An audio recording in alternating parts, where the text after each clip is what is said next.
Have you come to terms with your own mortality? Have you made peace with whatever God you believe in?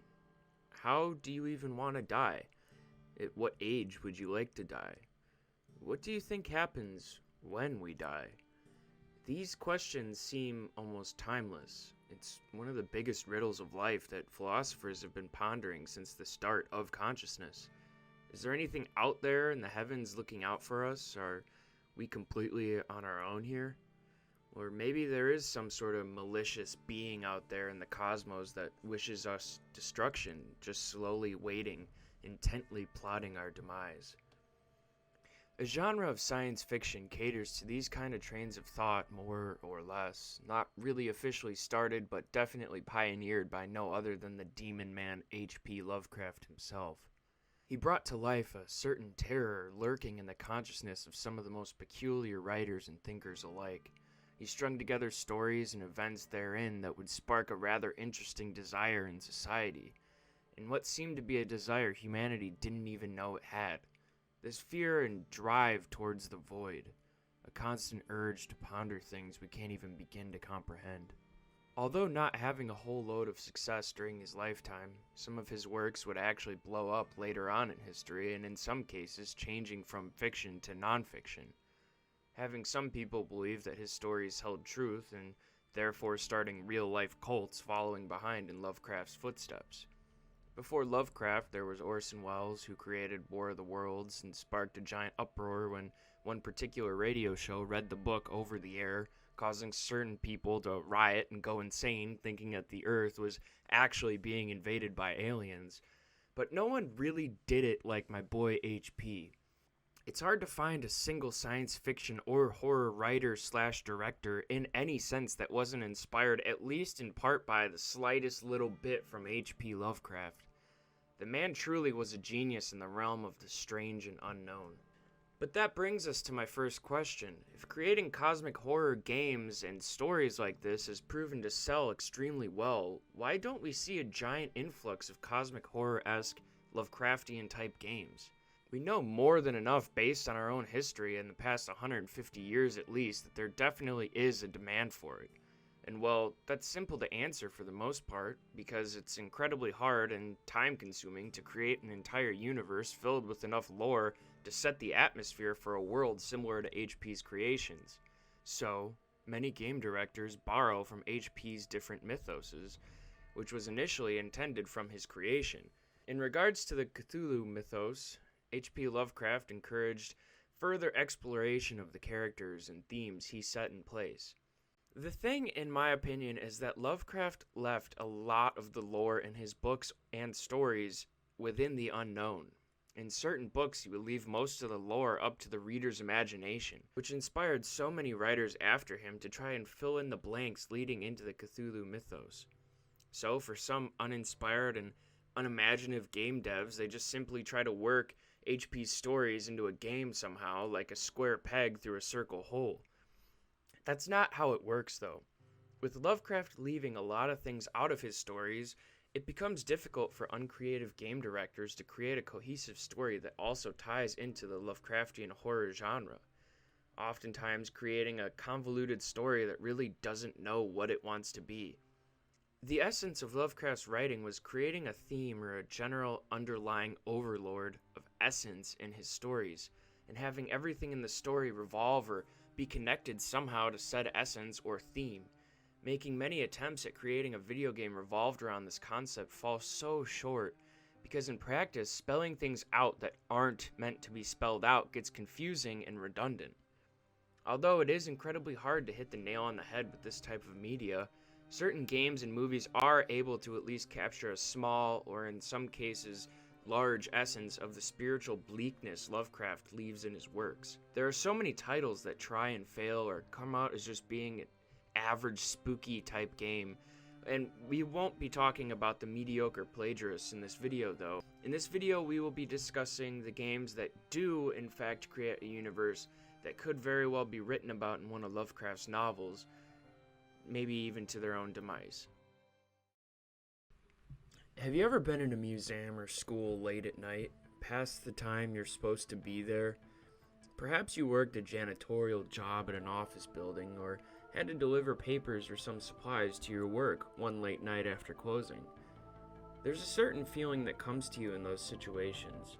Being an otherwise bustling, life-filled building full of people doing tasks, this and the next, shouting on the phone or the loud noises of fax machines, but there's nobody there.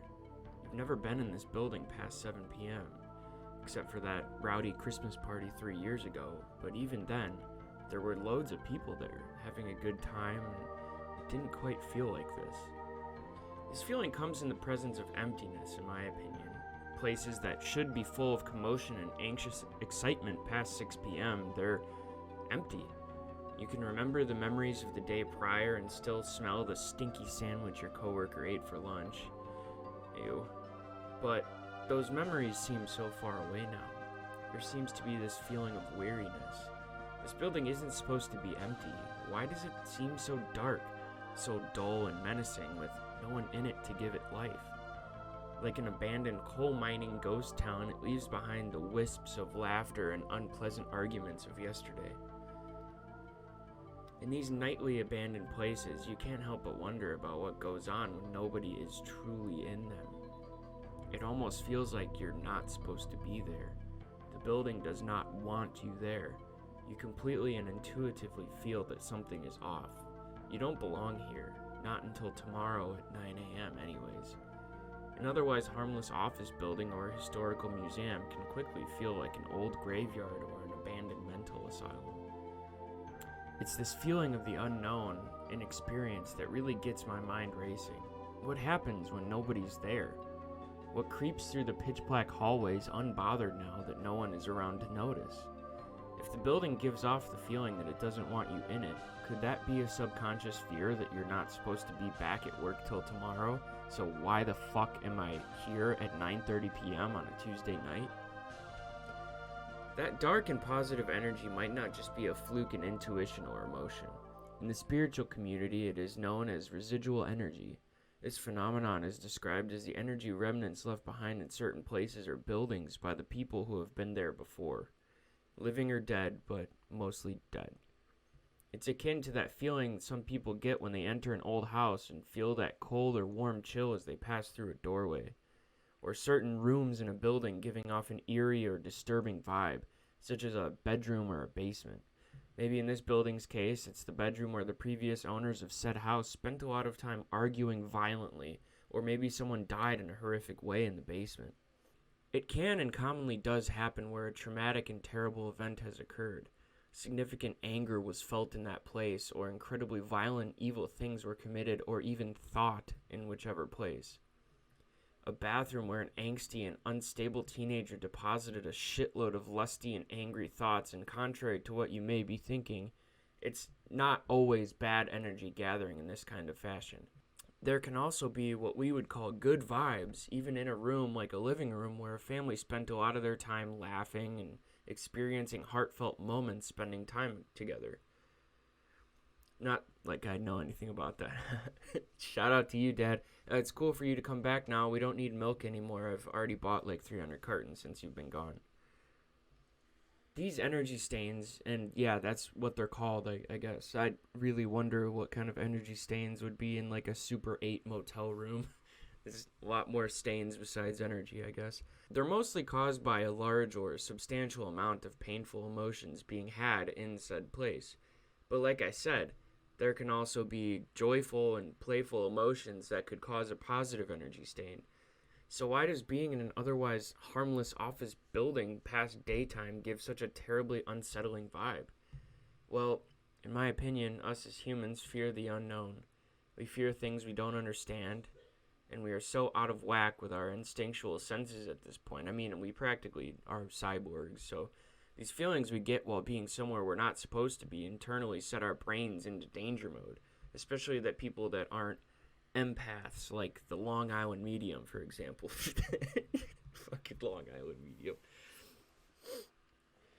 The reason I am speaking about this is I believe that this phenomenon is grounded in reality, so to speak. We know by accounts of thousands of people that this sort of thing, that it is real and it does exist. And if we know it exists, why can't we add any science to it? Why can't we break it down completely and explain why these things occur? The closest thing we have to people talking about this kind of thing is the guys on shitty paranormal ghost hunting shows. And that, my friends, leans right into what this video is all about. The fear of the unknown and the shit we really can't understand. But not just the fear of not knowing the thing, the complete lack of processing power and comprehension to even begin to get to know what this said thing is. See, this is exactly what makes cosmic horror so special and horrendously dreadful. It's not that we just don't know certain things, it's that these things are so unexplainable that even if explained would be gibberish to our stupid monkey brains. We would have no idea how to understand the answers even if they were spelled out right in front of us, because they'd be in some form of cosmic language our brains are not equipped yet to comprehend. So, do you remember that thing about residual energy I talked about a few minutes ago, about being in an abandoned building way past the time you're supposed to be there? And that indescribable feeling of dread or just plain out uneasiness? That's something that Control capitalizes on. The fear of the unknown or the ununderstandable is practically the entire plot of Control. This game grabs you from the first cutscene and engulfs you entirely in the world it establishes. It takes place inside the oldest house, a building in New York that is ever-changing, ever-growing, and completely unfindable to people who aren't specifically looking for it. We meet our protagonist of the game, Jessie Faden, a 20 or 30-something-year-old woman out on a conquest to find her missing brother. The oldest house is an interesting place. In the game, it is known as a place of power. Much like the residual energy I spoke on earlier, a place of power is a location somewhere on Earth that is inhabited by some kind of entity or otherworldly being, or basically just has a mind of its own. It is any location that doesn't adhere to the rules of our realm. It essentially breaks all the rules of our philosophical and physical universe. It changes constantly, and more importantly, it can do whatever it wants, since it does not follow the conventional rules of our dimension.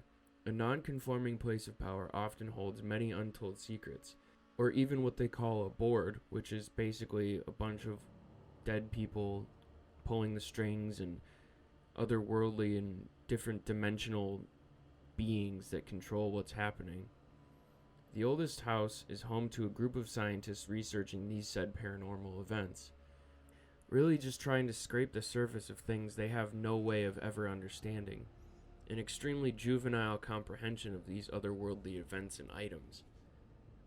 While playing through this game, I couldn't help but notice the immense similarities the Control universe has to HP's writing and his entire foundation of what he talks about. The game is literally about people in way over their heads with a dimensional threat eating away at their research facility, taking out wings and staff one by one. The main threat throughout the game and the main antagonist is some sort of higher dimensional entity known as the Hiss. It operates at a frequency that essentially completely hijacks whoever's mind it comes in contact with. It is understood that only certain people are able to cope or even harness the powers that the Hiss attributes. The Hiss even seems to manifest itself through people or objects, which really becomes the game's few boss fights. The Hiss possesses certain high-level security staff, and then they become a real force to reckon with. One of these encounters being this guy who really gave me a run for my money. As the game continues on, it progresses a lot like one of Lovecraft's stories, really making less and less sense as you advance further and further into the insanity that slowly becomes the madness that engulfs you. There is lore, sure, if you look for it and spend time actually reading through all the redacted files and confidential super classified love letters sent from staff members to a non-participating crush, or, all the various files that you can sweep through and look for bits and pieces of exposition throughout the game. The game features many mysterious characters like the janitor and the main researcher. Control offers a more realistic sci-fi approach, if you can call it that, if you call paranormal and dimensional rifts through time and space realistic, I guess. But it's much more scaled in reality as opposed to the traditional Lovecraftian horror. Having those be absolute far cries from reality, containing beasts and aquatic demons, and gods alike. In fact, I believe Control to be heavily inspired by Lovecraftian horror, and it really shows throughout its story. Each hallway offers new information and documents to be found, explaining more of the situation to you and the situation that Jesse has found themselves in. The game starts so simply with a young adult woman trying to follow up on some loose ends on her mission to find her long-lost brother. And as the story continues, we learn that Jessie Faden has some sort of interdimensional being attached to her consciousness. All throughout the game, I thought that when Jessie talks what seems like through the fourth wall, saying things like, "You already knew that," or "We shouldn't do this," she's actually talking to the entity that lives inside her own mind, what's also known as Polaris. Control offers that same traumatic and unknown feeling that Lovecraft exemplifies in his work, but in a much more grounded way, more so than the other games in this video. It definitely goes without saying that the next game is a bit more closely knit to Lovecraftian storytelling than Control, having the game based loosely on an actual H.P. Lovecraft story. This game I'm talking about, of course, is Call of Cthulhu. I just peed my pants.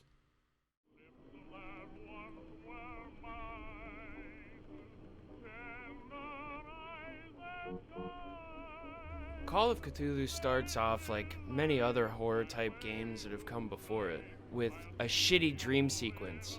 Oh, but wait! This time, the dream sequence is the basic game mechanic tutorial, so after their weird cryptic opening sequence, the game starts as a man named Edward Pierce wakes from his nightmares, and Pierce says, "I hate whiskey." Which is interesting because this game does take place during the Prohibition era of American history, and if you didn't know, the United States made alcohol illegal for like 10 years, and it turned the country basically into a walking nightclub full of organized crime, bougie-ass parties. It was like walking into a syphilis plague land. So, who is Pierce? Well, I'll tell you what he isn't. Interesting. No, it can't be. Pierce is a 30-something war veteran from World War I. He's become more or less addicted to alcohol and taking sleeping pills at night to calm his restless nightmares. Some of the new nightmares Pierce has been getting, though, comes from the game's kind of antagonist, Cthulhu, or, well, the Leviathan, the old one. That's mostly what they call the deity in this game. We also learn that Pierce is a private investigator with the agency of Wentworth, and he's kind of on his last legs, and we learn he's about to lose his license, or what is implied that he will, because he doesn't take many cases. So he's kind of like a burnout PI, cool Miami dude, except he's just pounding whiskey and sleeping pills and sleeping all the time and having nightmares of Cthulhu. So he has become complacent with his alcohol and sleeping, and is what seems to be shown to the player as lazy or incredibly traumatized. The game doesn't really ever go anywhere with this, and it really doesn't matter what happens in the game, since the whole game kind of feels like your Pierce or the player is just like a cog in a wheel of this story, and for a while it just feels like you're more or less watching a story fold out in front of you rather than causing the story to progress. Pierce gets a visit from this old dude named Stephen Webster, who's apparently an important man in the local Boston area. He's a very esteemed art collector and goes off about his daughter, Miss Sarah Hawkins, who has recently died or is implied that she's dead. The world thinks that she's dead, basically. And he needs us, or the player, Edward Pierce, to investigate the terms of her supposed death or disappearance, as the official story is that she lost her shit and burned the house down, like painted a bunch of cursed-ass paintings and all this weird shit.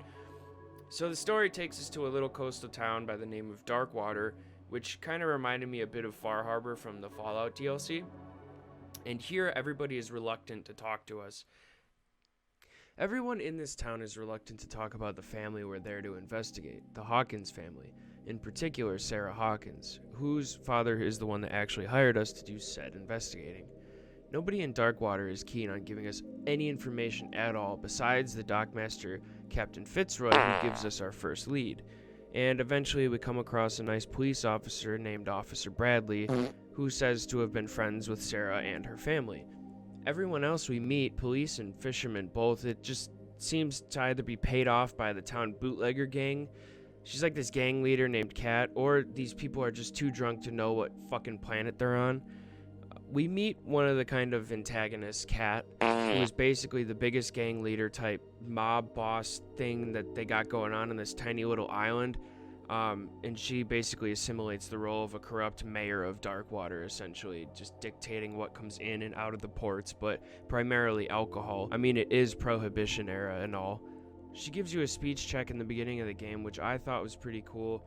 You can just punch her in the face and she'll leave you alone for a while, but she really is completely oblivious to like everything that's going on underground on the island. As we progress into this investigation, we learn a lot more about this town called Darkwater. Everyone in this town is suffering from horrific nightmares, therefore everyone is either prescribed heavy-ass barbiturates or simply just drinking themselves to sleep every night. We learn that Sarah Hawkins was known in the town as being somewhat of a weirdo due to the occultist and weird demonic paintings she created, but she also made a killing doing so. She was rich as hell. And as we dig deeper, we learned that this town has an underground cult festering inside it, lurking in the shadows, like conducting these freaky, weird rituals, like to summon the Old One himself. And I mean, they're trying to conjure up my boy Cthulhu here. It never really works out for anybody when somebody tries to do that.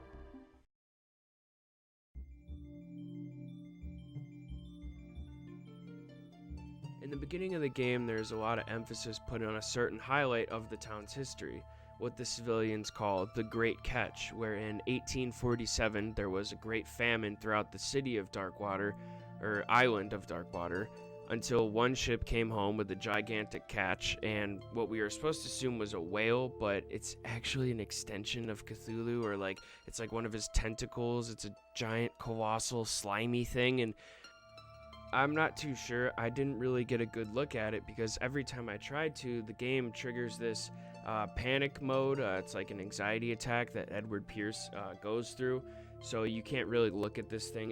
They do this a lot in this game where you'll go into this weird panic mode and it's just silly. You have to go somewhere to cool off and not be scared, or if you go into a cupboard or a wardrobe, you'll have a panic attack. It's a game mechanic that this game employs.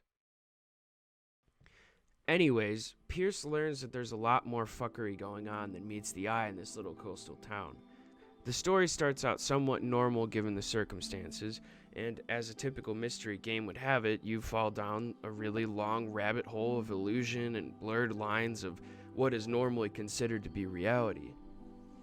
And I'm not here to critique this game because if I was, well, I'd be here for a while because I didn't personally like this game. I think it was a good Lovecraftian game, but it gets kind of weird and it just doesn't hold itself together very cohesively.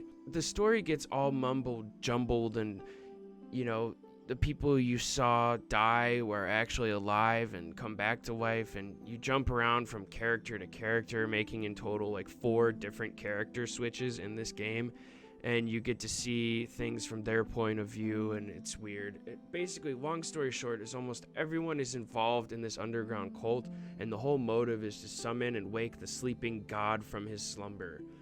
And in the last chapter of the game, all the town villagers turn into weird zombie-like things, and we get introduced to the most lazy and awful gun mechanic I've ever seen in a game. Everyone in the town is going crazy, and it's insinuated that during the Great Catch in 1847, that other thing that I told you about, that was actually the Leviathan, and everybody was eating the flesh of this giant demon god. Therefore, they are all now brainwashed or some shit like that. And when they found me, they ate my flesh.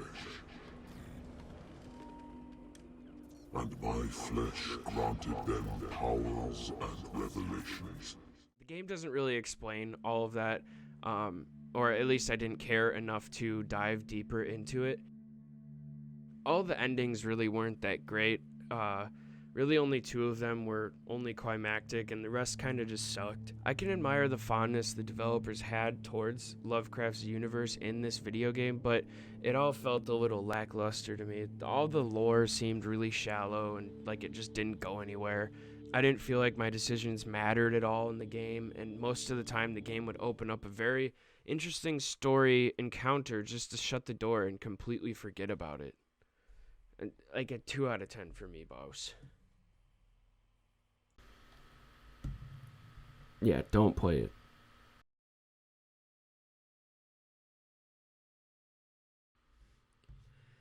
Alright, now we can get into the actual delicious, juicy meat of this video. A game so legendary that H.P. Lovecraft himself has risen from his grave to play. Now, prior to this video, or even the inception of the idea of this video, I had actually never played any Soulsborne games. And fuck man, do I gotta tell ya, I was really missing out here, bud. After playing Bloodborne, it honestly is one of my favorite video games that I have ever played. Playing this game offered me a very unique experience that I really hadn't got from a video game in years. The amount of care and affection that went into the making of this game shows exceptionally. This game is jam-packed with little secrets and splashes of love absolutely everywhere. It's very obvious, if you didn't know already, that Miyazaki is insanely inspired by H.P. Lovecraft. Even if the guy hadn't outright admitted he was on numerous occasions, it shows in this game. Now, there is a huge difference in being inspired or drawing inspiration from a certain creator or genre of film, book, show, and to just completely copy and paste what some people call reimagining of a type of content. The way that FromSoft is able to incorporate these incredibly in-depth tales and history into the story of really any of its games is nothing short of amazing. While Miyazaki is inspired by Lovecraft's storytelling, he makes sure to tell his own story, while passionately drawing from the well of creation that Lovecraft dug in his legacy. All the way down to the reason why the player is dropped into this world is still teetering on the edge of a false reality. The Chosen One, or the Hunter, is destined to relive his fateful night of the hunt over and over and over again until he successfully cleanses the world of monsters, and has a high chance to be trapped in this nightmare or succumb to the forces he desperately tries to banish and defeat. Each boss of the game has an in-depth backstory explaining the part that they play in this terrifying world, or even how they came to be where they are now. Take Father Gascoigne, for example. He is a revered hunter renowned for his exceptional skills in beast killing. Although now it seems the blood has gotten to his head and he can no longer fight the surge of beasthood, denying him of his humanity and conquering all of his humanistic qualities. And by the way, if you don't know, the blood is like this weird elixir that the entire town drinks, and after a while it drives hunters mad and they turn into a beast. There's basically two main key plot devices in this game, blood and insight, or more so the old blood, which is basically old blood from the old ones, or whatever, the ancient ones, that the town has been harnessing, and they basically use blood to cure illnesses and disease, but if hunters drink too much of it, they turn into beasts, essentially. So there's kind of like this race against insight and blood, and insight being like knowledge that you can gain and harness, which will basically allow you to ascend. See, by the way, if you don't have a certain level of insight.